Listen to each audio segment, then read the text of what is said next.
Welcome to TYT Interviews. We've got a great interview for you today. One of our favorites at the Young Turks is Nikki Deloach. She's an actress, and you've seen her in Cold Case, in Grounded for Life, Without a Trace, and CSI.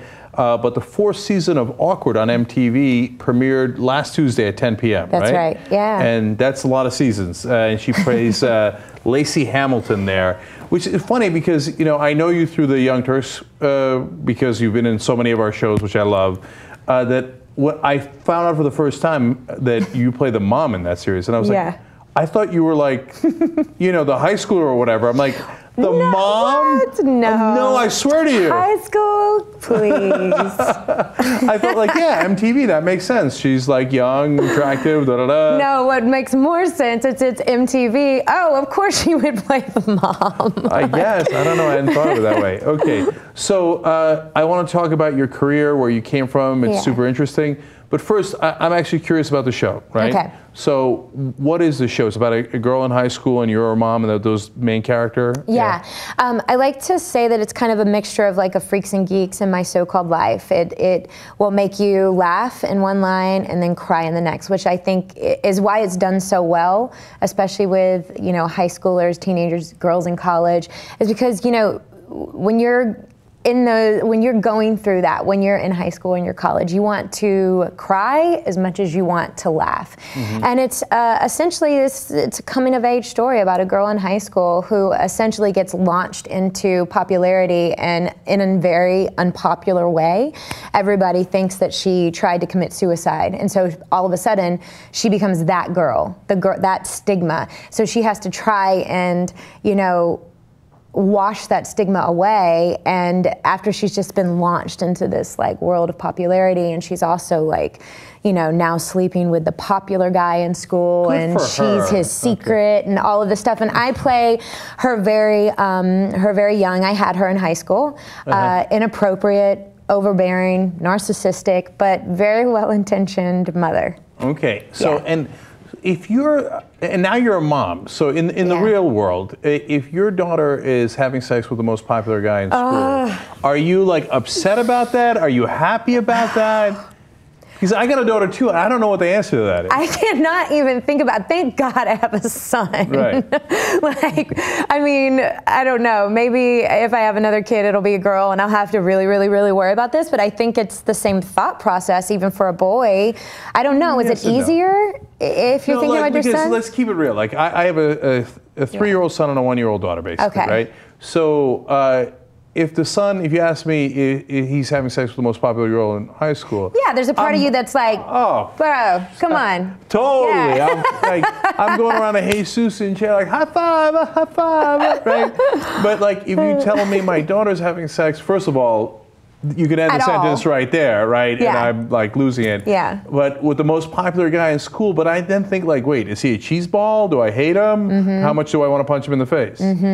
So, what I would say, for me, I would just say from experience, I don't think at that age that you're old enough to really process sex, because you think that it's this thing that you should do and that you should be ready for, and it's not. You're not ready to process that. So I think for me as a mother and also as a woman who, you know, has been through that, I wouldn't be happy about it. No, no. Yeah. So how much of that is in the show? Like, so she's having sex with a popular guy. What did your character do? Lacey is very different. However, I mean, we could not be more different. Like me, Nikki, and Lacey. She actually thinks it's amazing that her daughter is dating and having sex with the most popular guy in school, because she had this daughter. Lacey is this person who was very, very popular. She was the most popular girl in school until she got pregnant in high school and then experienced this fall from grace. So now she's trying to relive her youth through her daughter, and she wants her to have everything she got taken away from her. And so the idea of her daughter now becoming popular and also dating and having sex with the most popular guy in school, that's a huge win for her. That's funny. Yeah. Yeah. I want to come back to this show at the end because I have a question about what's going to happen with it next. Yeah. But I want to talk now about your real life. So you started out super young in acting, right? Yeah. How young were you? Well, I started off, it actually started, I started dancing and doing all that when I was like 3 years old, and then started singing. And then I got into, I think my parents were just like, we have to do something with her. Like, she is exhausting.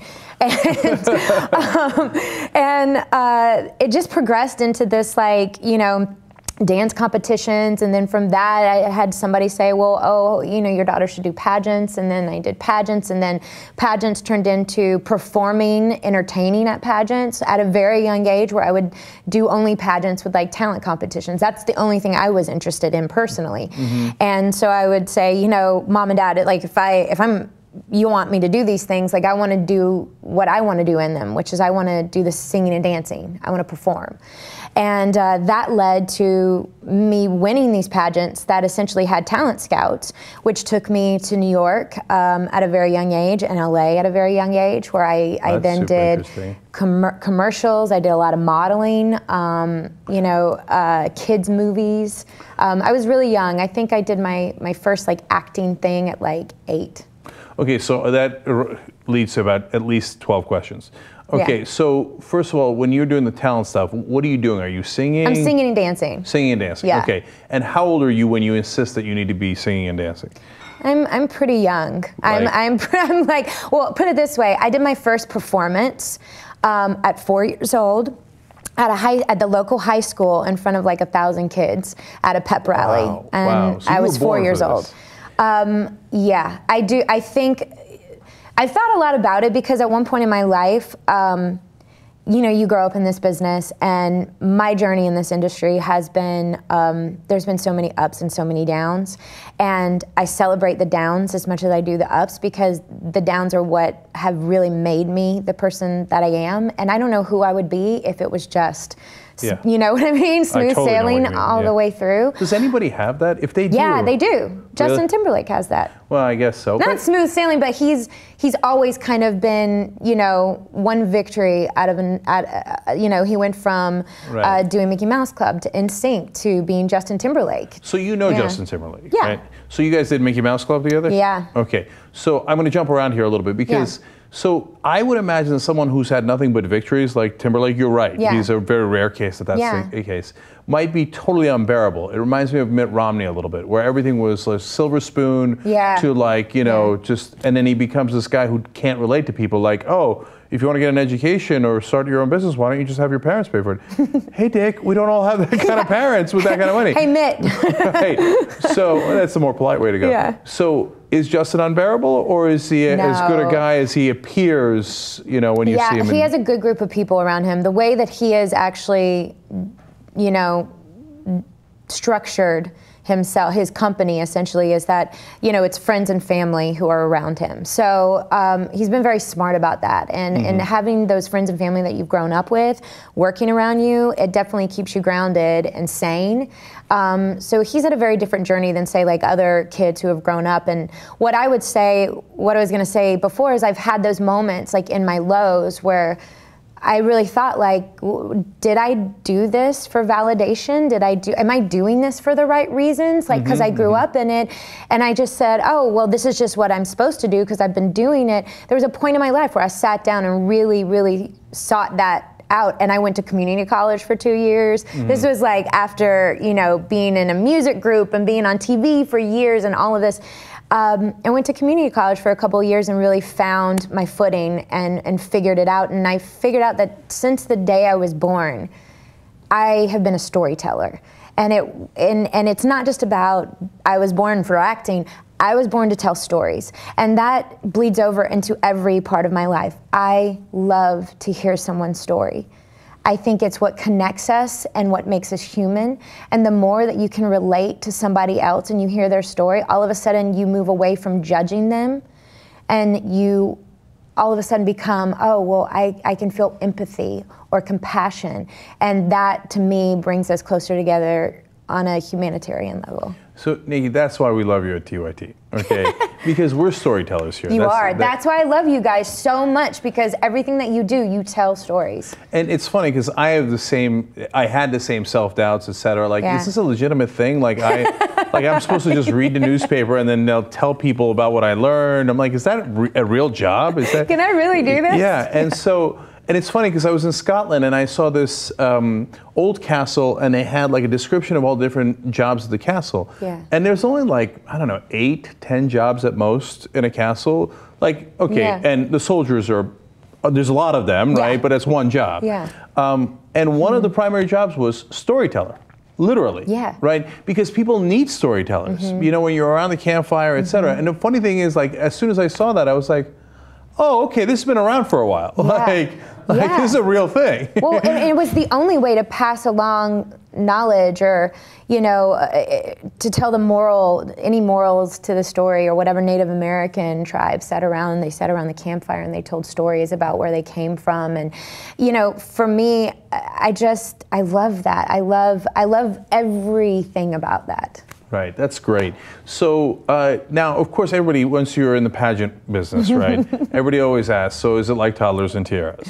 And was it? Not back then. I think it's really become like quite intense, you know, with the teeth whitening and maybe it was, I don't know. I think I was just so isolated because I had this different experience with my family. I didn't have a lot of pageant girlfriends, and I kind of was this tomboy who was in this world, but I knew at such a young age how it served me. It was very strange. Like I knew, like, I gotta march down this thing and do these turns, and like in this dress that I don't really want to be in, and like with this hair and that I don't really want to have.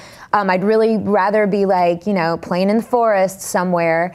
But I knew that it served a purpose, and that purpose was for me to be able to perform. See, that's interesting, because going back to the silver spoon stuff, you find out after you are in Hollywood for a while that it turns out like at least half the people here actually grew up in the business. Like their uncle, their mom, their dad, their whatever, or they were like huge writers or producers or actors, etc.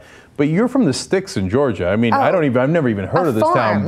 Blackshear, Georgia. Yeah, farm. Your mom was a school superintendent. Your dad owned a wood products company. Yeah. Okay, so like you're like a hick. You look up hick in the dictionary and it's got a picture of me like, you know, I mean, no, absolutely. Like riding 4-wheelers, going bogging. Like I feel much more comfortable with like a Coors Light in my hand than I do with like a glass of wine sometimes. Like you were telling me you have moonshine in your house. I have moonshine in my house. That is so badass. Okay, that's like the baddest thing I've ever heard.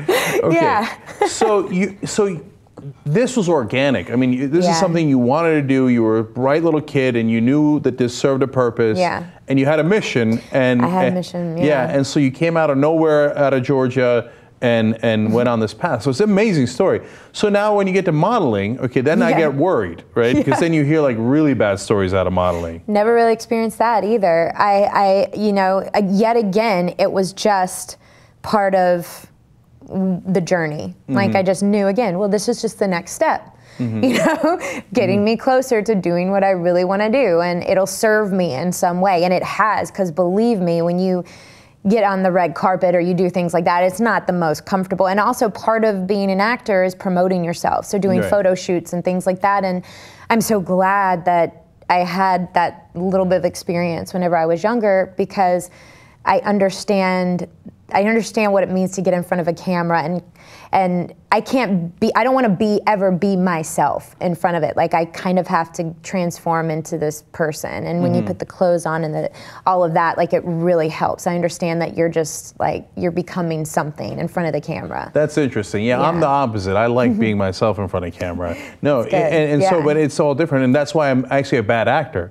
Like, plus I can't remember any of the lines. But but how old were you when you were modeling? Oh, like 6, 7, 8, 9. Oh, okay. 10. So you were super young. I was super young. Yeah, I was like doing it as a kid, and I had this agent out of Jacksonville, Florida, and she booked me print work stuff. And then when I went to New York, I did print work stuff. And then this agent started booking me commercials and little kids movies. And then one of the talent shows that I did, I came out to Los Angeles, and I was 11 at the time, and you know, I had these agents. It's like this really crazy thing where, like, now that I think about it, it's really not nice, but there's this board that they post with like your name and then all the agents that want to see you. But I think I was too young to really understand that, like, you know, maybe I only got 4 out of 10 and some people got none, or like that it was kind of this horrible process. Right. Because my parents never made me aware that it was like that. It was just like, oh great, you got a couple meetings, that's awesome. And it's like, yay. Okay. And they were like, why don't you move out here? And my family was like, yeah, that's not gonna happen. And then they said essentially that, you know, Disney, the Mickey Mouse Club, was gonna be now at Disney in Orlando and not in Los Angeles. Oh, okay. And they were going to be having new rounds of auditions in like a year or so. So look out for that. So I told my agent in Jacksonville, Florida, hey, look out for that. And sure enough, the audition came through. So this Mickey Mouse Club is insane, right? It's so insane, I got to look. yeah. So Kerry Russell, Ryan Gosling, Britney Spears, Christina Aguilera, Justin Timberlake, you, JC. Chasez, yeah. who you wound up dating. I did. Okay. So what happened there? Like, why did that become the center of the universe? Like, did anyone realize at the time that these are going to be like the most successful people in entertainment ever? Oh no, I think we were just kids that finally felt like we belonged somewhere, like we saw ourselves in each other, you know, because we were all on these same journeys in our own little hometowns or wherever we were. We were all born with this thing inside of us that we wanted to do, and we didn't understand fame and we didn't understand any of that. We just knew we loved to do this so much. And so now here we are doing it every day. It didn't feel like a job. It just felt like, oh, well, this is the best thing in the world, you know. And so it became this family. But the only way I can explain it is the casting director. I think that he just had a real knack for not just seeing talent, because I look at myself and I mean, I think that they ended up seeing like 25,000 kids all over like the US and Canada. How do you pick 7 kids out of 25,000? For me, I just think that the stars sometimes align because there's a lot of talented people out there. And so a lot of it has to do with luck. But I think Disney was very good in the sense that they had this thing called a casting camp. And the top like 25 kids went to Orlando for a casting camp. So they got to see you interact with everyone because they knew like these kids are going to be working together every single day. Their disposition has to be a certain way. Right. They can't just be good singers, good dancers, good actors. They also have to be able to get along and be a part of a group. Right. Well, first of all, I'm trying to figure out what I would do if I was that casting director, because he's got to be the most successful casting director in the world. Matt Casella, is his name. For just that, right? He was really extraordinary. I mean, I remember he gave me such a gift in the sense that he made me feel like, why not you? And to this day, you know, whenever I start to doubt myself and I think of what he gave me and was just saying, like, why not you? Right. That's amazing. Yeah. So I'm torn on whether I would then charge everyone $1 million for showing up anywhere. I'd be like, hey, listen, I cast, you know, Justin Timberlake, Ryan Gosling, Nikki Deloach, Britney Spears, etc. Or just drop the mic and retire. Like I can't beat that. I can't beat that. So that's it. I'm out. So are you guys all still besties? Like, no, do you hang out?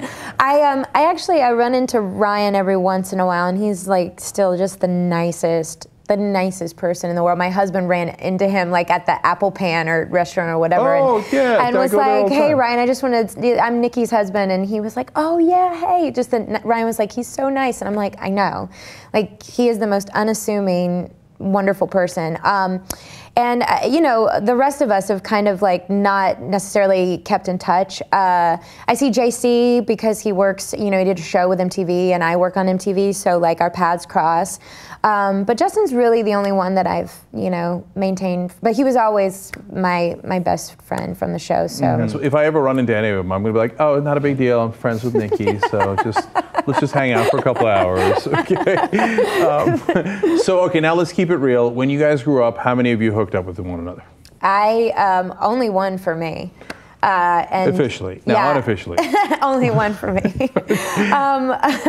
I literally only dated 2 people. I mean, like, I've only had a relationship with 2 people my entire life, and one was JC, and we dated for like 6 years, like from the time that we were kids into, you know, about 20 or 19 years old, I think, for me. And then I met my husband, not that long after, and we've been together for we've been together ever since. So the music industry apparently is full of darkness. What is it? Darkness and full of terrors? I love, actually, there's a quote. There's a quote about the music business, about something about darkness. I used to actually have it pinned up, and I wish I could remember it, but I used to have it pinned up on my like little board above my computer.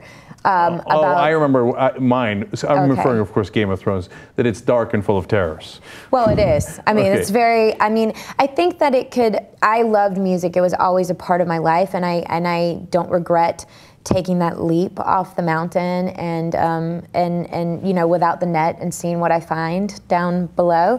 And there were so many great things about it. Like I get to say that I played Madison Square Garden, and I toured all over Europe. And I lived in Germany for 4 months. And I did all of these incredible things, and I have great stories to tell. But for me and my personal experience, and we were a group that signed with Lou Pearlman, and who's in jail now. Oh, so that's the crazy guy from NSYN and Backstreet Boys and stuff that turned out to be the child molester and stuff. And now he's in jail for like fraud, bank fraud. And your group was called Innosense. Yeah. So like this guy who's like the least innocent person in the world, like started a band called Innosense, and it turned out that he was he just molesting young boys, or boys and girls? Do we know?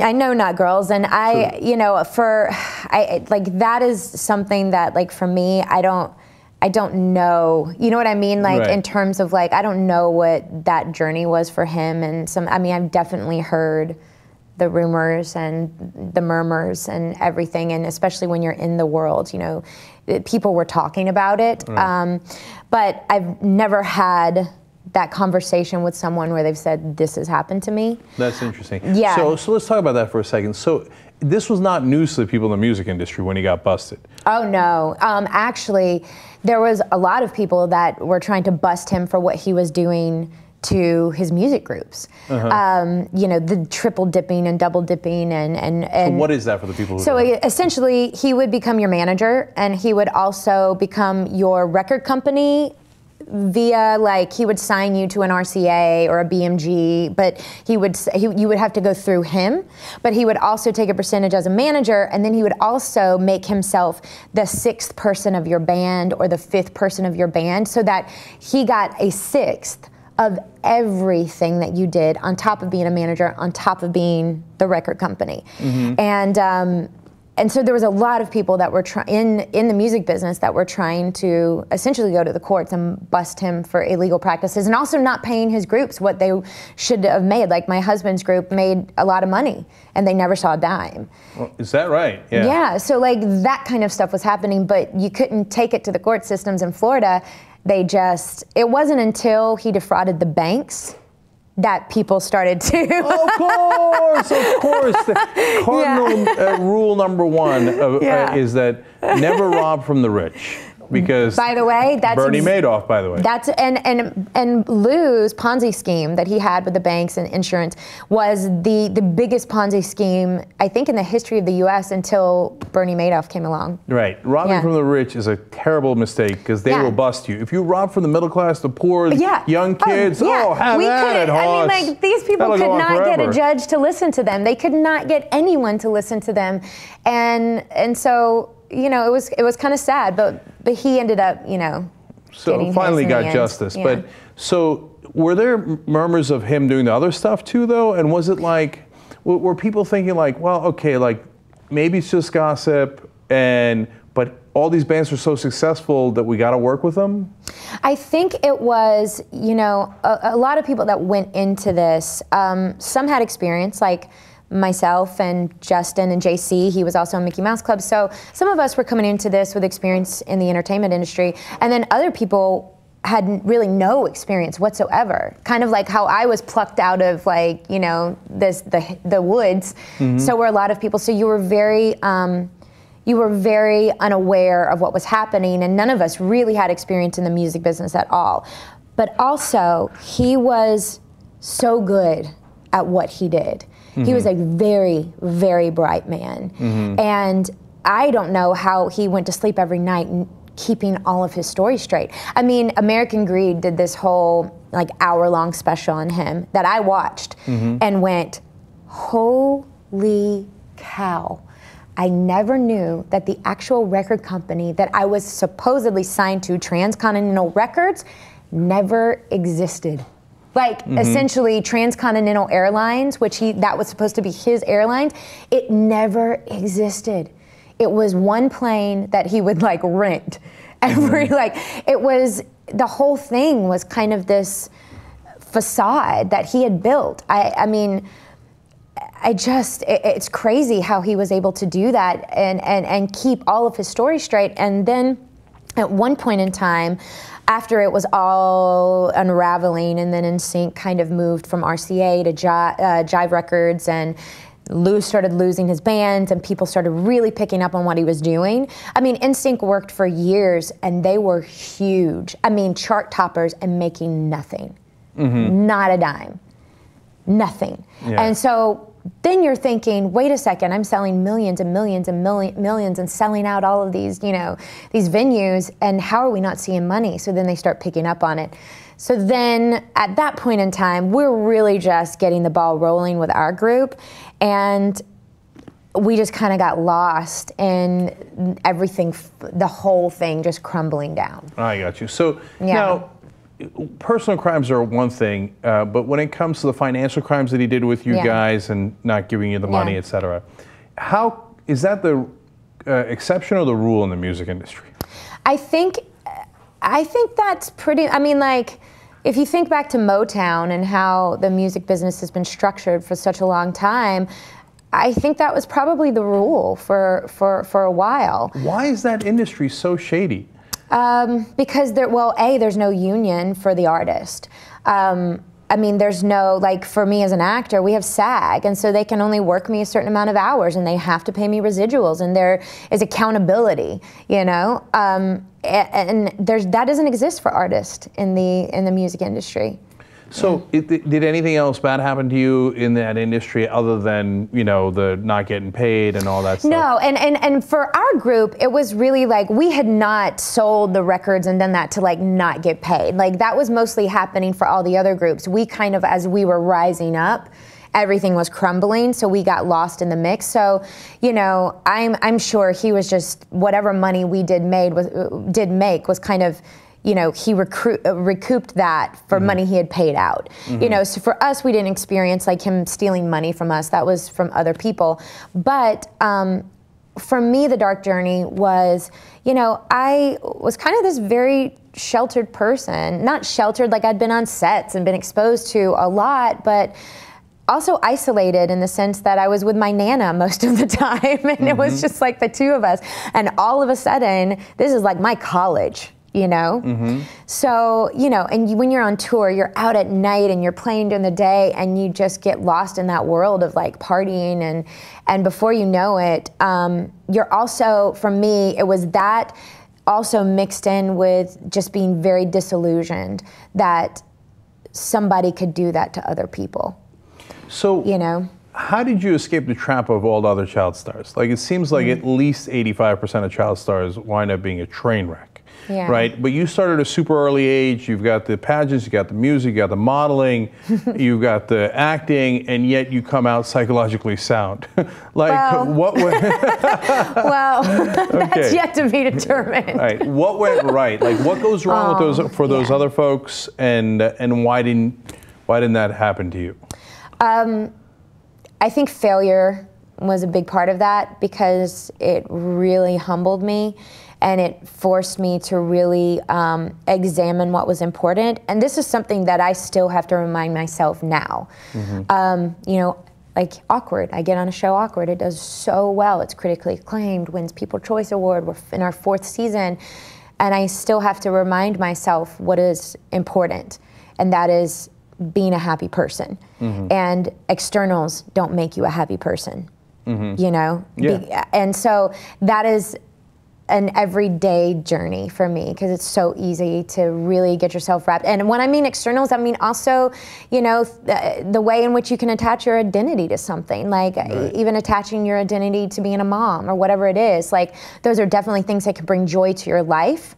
But when you talk about like the core of who you are, you know, because I have a really good friend of my brother's who, you know, he went to, my brother played baseball for UGA, and it's one of his best friends, and this is, I mean, all state. This kid was unreal. And in his freshman year, he got into an accident and was paralyzed from the waist down. And so all of a sudden, this thing that he had worked so hard for and that defined him in so many ways was taken away from him. Does that make him any less of a person? No. He is still who he is. So for me, it was like, I have to know who I am even without all of this. And failure, I can attribute failure to helping me figure that out. See, I feel like I learned something in every one of these interviews. So this is a really interesting conversation because, you know, I think failure is a huge, important part of success, ironically, right? Yeah. And I've given speeches about how we failed our way to success, right? Yeah. Right, because we tried everything, and so much of it didn't work, and so but you learn through that process, and it's important not to have a big ego, because then you won't be able to fail enough to be able to succeed. You gotta leave your ego at the door. Right, but what I'm, you know, as you were talking, I was appreciating a different part of failure, right? That it gives you empathy for others, which is actually the #1 thing you need to be a decent person. Yeah. And studies have borne that out. Like, that's the most important trait for someone who's decent and nice to others, et cetera, is empathy. And when you have a little bit of failure, like we were talking about Mitt Romney before, without any of that, he doesn't have empathy. He thinks life is easy for everybody because that's the only context that he knows, right? And then the second part is that you begin to appreciate the things that you do have. Oh my goodness. And studies have borne out that appreciation is the #1 quality for what makes you happiest. Like, there's a whole line of psychology about happiness and what brings it, and they've studied in a million different ways. Yeah. And the #1 answer in almost all those studies is appreciation. It's true. And if you don't have any failure and all you have is success, you don't know how to appreciate it because you don't have any other context. Yes. Anytime I'm feeling down, and I go through this exercise every day, and now, like when I stroll my son in the morning or whatever, I say out loud everything I'm grateful for. You know? I start there. Do you know that psychologists who study happiness literally say that's the #1 thing you should do to be happy? I studied psychology. Yeah, okay, all right, there you go. Okay, so but you did know that. All right. You cheated. You knew the answer. No, but I mean, when I studied psychology, I was more focused on like positive psychology and cognitive therapy and yes, and gratitude in general, the idea of gratitude, because even on your worst day, you can find something to be grateful for. And so for me, it's like every day, if I can make myself stop for 2 seconds or before I lay down and just say, I'm grateful for this and I'm thankful for this, it changes everything about your day. Yeah. Yeah. You know, my dad struggles with happiness. He's an incredibly successful guy, but he's always stressed. And I said, look, Dad, there's 100 things to be happy about and 100 things to be unhappy about. It's true. Both of those are out there. Yeah. You make a choice every day which ones you want to focus on. That's the thing. It's literally a choice. And you said something that I've been thinking about a lot recently. I just had a conversation earlier with a friend about the idea of success and why we are so fixated on the fact that success means like in your career or how much money you have in the bank or what job you're working on now. For me, success should be like, are you a healthy, happy, balanced individual? Because that type of worth in our world, for me, feels much more important than how much money you have in your bank. Because you are infecting other people with that happiness and with that positivity, and those people go out into the world and it just spreads. Like that to me feels like success. You know, are you a good person? Are you a good friend? Are you a good mom, a good wife? But you can't be any of those things if you don't like yourself and if you're not a happy person. Okay, well, you know, I like to do bold predictions on the show, and I'm ready for one now. Okay, having talked to you, I am positive that other than the success of happiness, et cetera, that you're going to have incredible material success. Okay, because I once read an article in Playboy of all places, because I read Playboy for the articles. Seriously, well, me too. I'm only half serious about that, but I was reading an article about John Malkovich. They had interviewed him. Yeah. And Malkovich says, interesting guy. Yeah, super interesting guy, super bright guy, right? And so he said something that really took me aback. He said, if you're an actor and you don't succeed, you're an idiot. And I was like, no, because acting is such, it appears to the outside world like so much luck is involved, right? Yeah. And it's a lot of breaks and stuff like that. And I know in my career, it's not acting, it's a different form of media and entertainment, but you need somebody to open the door, you need breaks, etc. You need a percentage of luck, right. Yeah. But then I realized what he was saying, and he's like, look, if you're, and through my life I've noticed this, if you're smart and you're attentive, and it, like when you're telling the story about, you knew that the pageant had a purpose, and you realize there's a purpose to something, and you can figure all that out. What Malkovich was saying is, you're going to figure it out. Yeah. You can figure it out in almost anything, and you could also figure it out in acting. It's not as much luck as they think it is. That's true. Right, and having talked to you, I think, there's no way she's not going to figure it out. There's no way, right? I appreciate that so much. Yeah. So, all right, so let's go back to Awkward for a second. Now, if you guys get to 100 episodes, do you then you could retire anyway, right? No, actually, the way that our contracts and deals are structured, so what they were able to do, and now this is one of the reasons I'm so happy that there's now one union, is when they had separated us, and there was SAG and there was AFTRA, they were able to get AFTRA to give them certain contracts, and they said, oh, we'll come and be an AFTRA show, and we'll give you, certain things that SAG is unwilling to give you. So we actually don't get a percentage of the syndication money. Oh, that's through our AFTRA contract, yeah. Oh, okay. Sad day. All right, anyway. It really stinks. I know, because everyone talks about, oh, when it goes into syndication, and just like, yeah, that's so great. So if you guys at home don't know, AFTRA is for the TV union, SAG is the movie union, no, basically? they're both actually, both TV and film. Now, like, they're one union, one strong union, so, the networks can no longer pit one union against the other in order to bid for contracts. But because AFTRA was willing to give certain things that SAG wouldn't, TV shows flopped and would say, well, we're going to make it an AFTRA show because we don't have to give residuals, and we don't have to give, so like I don't, per my contract now, like I haven't seen any residuals from Awkward, which is, which is fine, but like, that's how it's structured under AFTRA deals. And now with it being one union, we can really fight to work together and really help the actor out in that way. So again, for those of you who don't know how all this works, is that like in the old days, for some of the shows, if you got to 100 episodes, that means you're going into syndication. Oh yeah, it's and big so money. I've talked to actors, and they would say like residuals are insane, right? Like sometimes if it's like a $6 check will show up, and then sometimes a $60,000 check will show up. Yeah, well, I haven't gotten a $60,000 one, but I mean, honestly, from some of those years were like, I mean, it's real slow. That residual money keeps you alive, because what people don't understand is it may seem like you make good money, but you make good money for that one episode that you do that takes a week to film.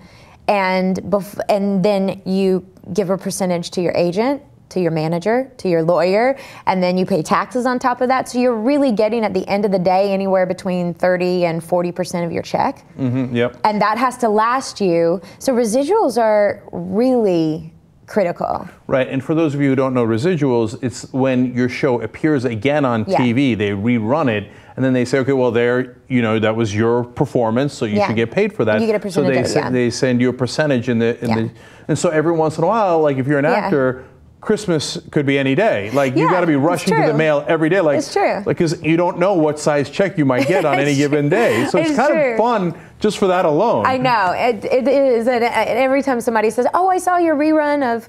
CSI or whatever, and I'm like, oh, good, check's coming. Ching, right? Okay, that's awesome. So, substantive question on Awkward. So, next year, your daughter in the show graduates from high school, so what are you guys going to do?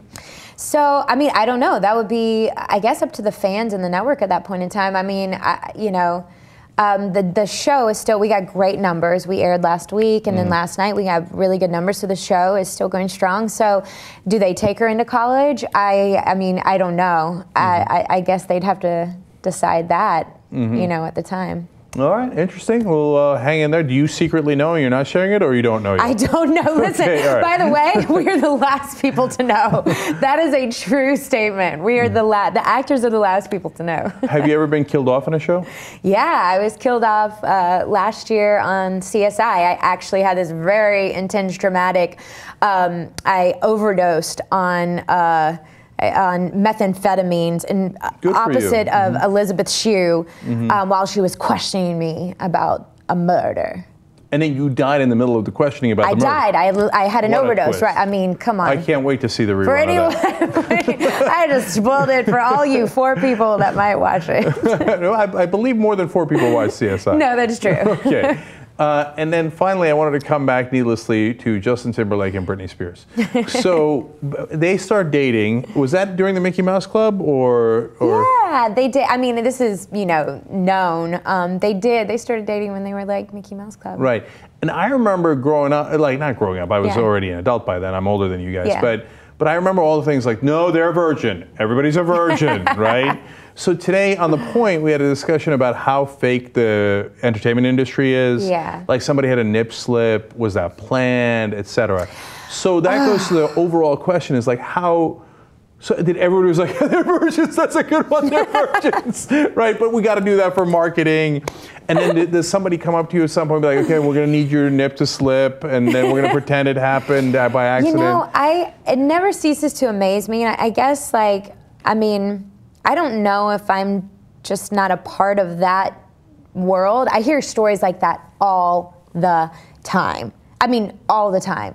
But I don't know, maybe my publicist is just a really good person. She is, she's here. Okay. She's a really good person, so she would never, ever, ever suggest that, but I know it happens. I know marriages are shams because somebody might be gay or whatever.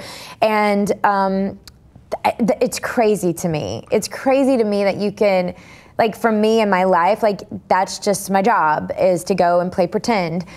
When I come home, I want it to be real and authentic and normal. As normal as possible. Now, Hollywood almost by definition is smokes and mirrors, but like, so when you see a celebrity story, based on your experience in all these different worlds, what percentage of those celebrity stories are bullshit and what percentage are true? I don't know. I mean, I really don't know. I mean, you're talking about like if you see something on like Us Weekly or like oh yeah, this dramatic thing happened, and then that other dramatic thing happened. Are like 70% of those lies? I don't 90%, know. 10%? I think it depends on who it is or what it is. Like I don't know how many times they've said that Jennifer Aniston is pregnant and she's never been pregnant, but like every couple of months they come out with like a Jen Aniston is pregnant story. I think now there's another cover of a magazine where like Jen Aniston is pregnant.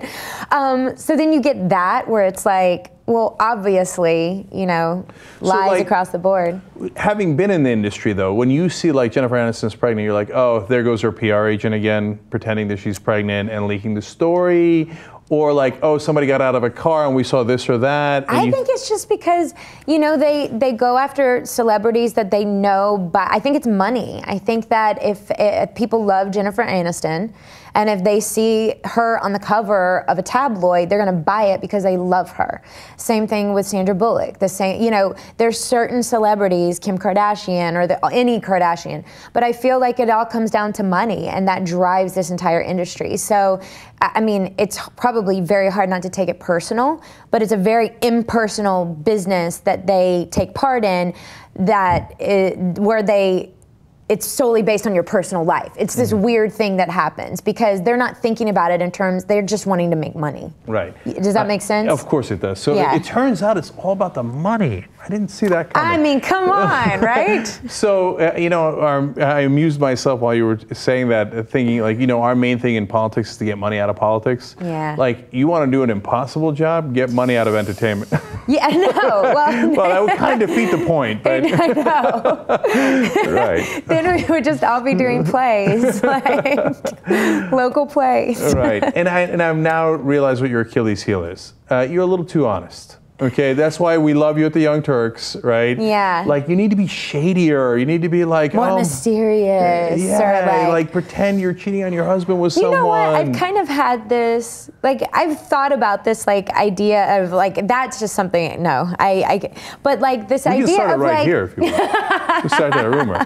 Do you want me to tell them what we were talking about off air? Before we started? Well, for me, because I've had that thought of, like, in discussion with other actors of, like, how much do you keep private and how much do you, especially in this day and age where, like, there is Twitter and there is Facebook, there's so much, you know, social media, like, what do you decide to keep private and not? And for me, you know, it is a balance, like, but at some point in time, it's like, these are my choices, this is what I believe, and this is who I am. On The Point, I was a panelist a couple weeks ago, and we watched this thing where Jeb Bush was like, you know, saying, it was when he was like, it's an act of love, and saying, you know, about immigration, and I'm just gonna say it, you know, the cameras are on, then, oh well, you know, and we were saying like, oh, which was such a brave thing, like why not just speak your truth and stand in that? And of course, he's grown up in this world, in this environment where that was probably not encouraged. You know, you kind of had to do what was popular. But for me, I guess I feel like, why be something that I'm not? Like, that feels so exhausting. Why not just say, this is how I feel about this, or this is who I am, and yes, I've had a dark journey, and yeah, you know what I mean? Right. Yeah. All right. That sounds great. That's, like I said, that's why we love having you on all the TYT shows. Me too. I love all the TYT shows. So everybody check out Nikki Deloach on MTV's Awkward. Yes. It's Tuesday nights at 10 o'clock, okay? And check out every rerun she's ever in, okay, because it helps. And check her out on all my movies. That's right. And check her out on every single TYT Network show. Yeah. I think you might have been on more TYT Network shows than me. Wow. Hey, you know what? I'll take that. I'll take that home with me. I like that. That's awesome. All right. Thank you for coming in, Nikki. Thank you so much for talking to me.